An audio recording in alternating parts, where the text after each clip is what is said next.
Yo, what's going on there, guys? It's your boy Ben Gregson here, and unfortunately I don't have my friend Brad with me at the moment, but he is leaving his laptop at my house, so I can still record videos for the day, and he's such a nice guy, to be fair. And what I want to show you guys is actually a Felgrand deck that I stumbled across, and I've been playing it for about 20 minutes now, and I got this pretty cool replay that shows like how slow the decks in Felgrand Demise are still really good. And this is one of the reasons I'm happy that Felgrand Demise didn't get hit. So you can see my hand isn't great. I opened Terraforming, Pot of Duality, Felgrand Demise, Oasis, and Thunder King. Okay, I lied. This hand is fucking perfect. So I'm gonna Pot of Duality for 3 cards. We've got Call of the Haunted, Solemn Strike, and another Demise. I believe I'm going to take the Call of the Haunted. And then I'm gonna activate the Terraforming, grab myself a Dragon's Ravine. Activate the Dragon's Ravine. Pitch my Oasis to the Dragon Souls because Oasis isn't needed right now. Send Felgrand off of the Ravine. Summon the Thunder King. Set the call. Card of Demise for 3 cards. Look more back row. So I'm going to pass to my opponent, and my opponent is playing Crystons, and his hand... I don't play Crystons. I don't know how Cryston works. But he summons the Smoger. Activates the effect of the Smoger, which I believe destroys itself and specials a tuner from deck. I'm just going to strike it. I don't want to deal with a Cryston Synchro turn 1, and a Cryston Synchro turn 1 does not sound fun, so my opponent's just going to immediately pass to me. And I believe I forgot the card of the Demise was set at this point. So I just Dragon Ravined, pitched the Archbrave to send the Archbrave, because having both my Archbraves locked and loaded is phenomenal, and I've still got a Felgrand engraved to bring back next turn with the Archbrave's effect. Because the standby phase after this card is sent to the graveyard, you can special summon a level 8 or a level 7 dragon type monster from your grave. So I'm just going to bring out my Felgrand, my opponent's going to chain Max C, and then I'm going to use the effect of Felgrand when it gets special back, and my Felgrand is going to immediately banish the Crystal monster from last turn, giving it a 300-point boost. I'm sorry about this lag, guys. I'm using a different recorder and it's not going too well, but we'll carry on with the video anyway. So my opponent summons a Citri, which I believe is the one that tunes with one from graveyard during your opponent's turn. And I'm completely fine with this. I have a Thunder King on board. I have an Into the Void in hand now. This card may look a bit weird, but it's fine. I'm going to Card of Demise, draw 3, activate the effect of Ravine. Ravine's going to send the Pot of Duality. I can't activate it anyway. I'm going to send myself a Dragon Spirit of White to the grave. Attack with the Thunder King. I'm going to Forbidden Chalice his tuner to not let it get its effect. And this is where Forbidden Chalice becomes really good. Again, in the Crystal matchup anyway, when Crystals do come out, Forbidden Chalice is a really good card for that matchup. But I do believe this deck actually has a significant chance against ABCs. I might ask my friend to play his ABCs against me just to see how it works in this matchup. So he just summons the Crystal Tuner guy. I'm going to Call the Haunted, bring back the Dragon Spirit, activate the effect of Dragon Spirit of White to banish a back row. This happens to be a breakthrough skill, so my opponent changed it, so he still has it engraved. I forgot he had the breakthrough skill engraved, and this will come into play a little bit later. So it passes to me. I've got a negated Dragon Spirit, and not anymore. I'm going to activate the effect of... Oh no, I'm going to overlay straight away for a Felgrand.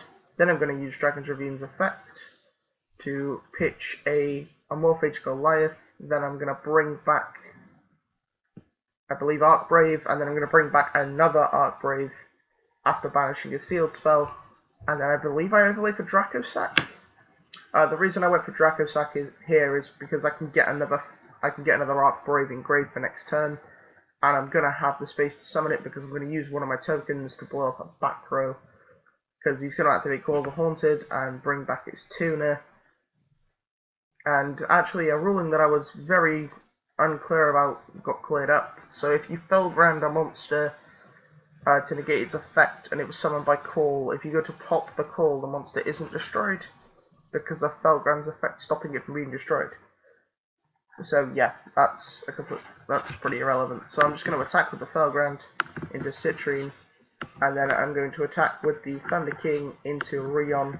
Rion's going to use its effect to bring back the banished Smoger, and then he's going to synchro into this level 6, and I'm immediately going to use Thunder King's effect to negate the summon. I don't want to deal with a synchro Powered Inzektron. I had no idea if that was the card he summoned. I thought it was a Crystal card and I just didn't pay attention to it because I was negating it.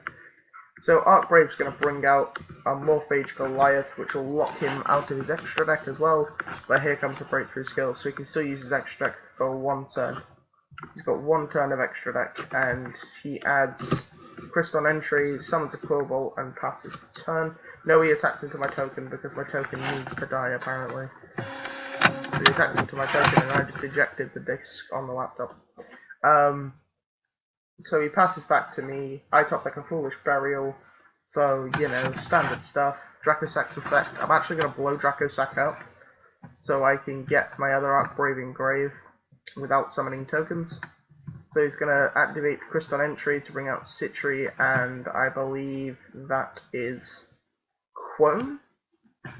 I don't know the names of these cards, guys, I'm sorry. So I'm just going to run over Citri, I'm going to run over Quone. Obviously, he can't go into his extra deck because of Goliath, and I don't think he realised this.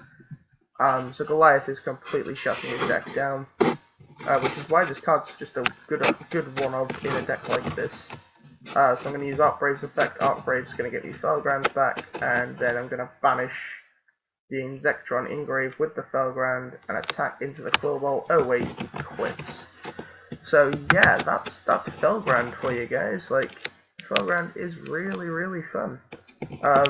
It's quite a slow deck, don't get me wrong, but I prefer slow decks anyway, so I'm actually going to exit the replay screen and quickly go to the deck and just give you an overview. So, we have 2 Felgrand the Divine Dragon.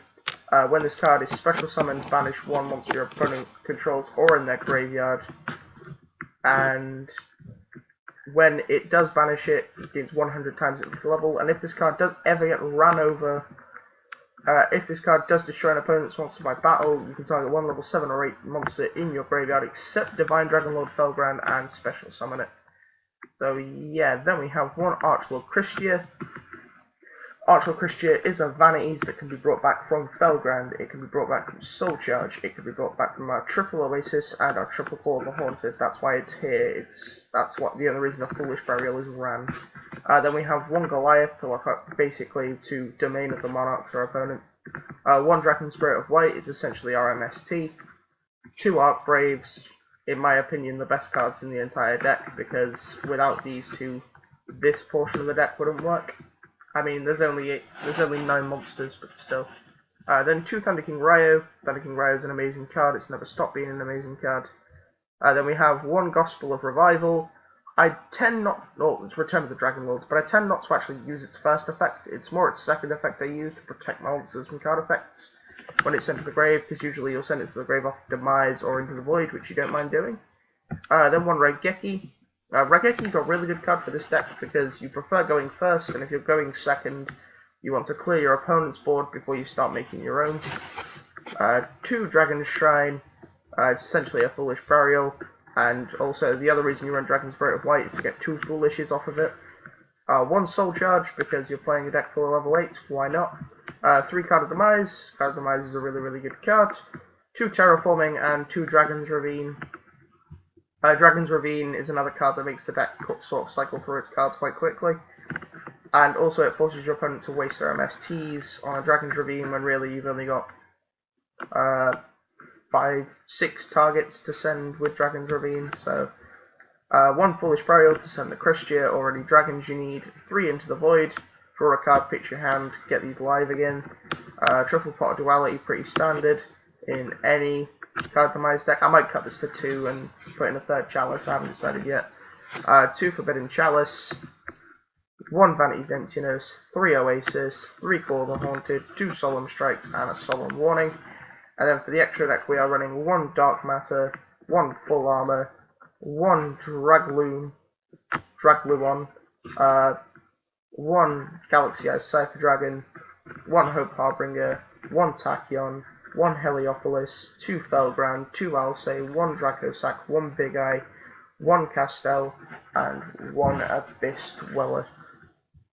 And that's the deck, guys. If you did enjoy it, please leave a like. Every like's appreciated. And I'll see you in Abyssal. Peace.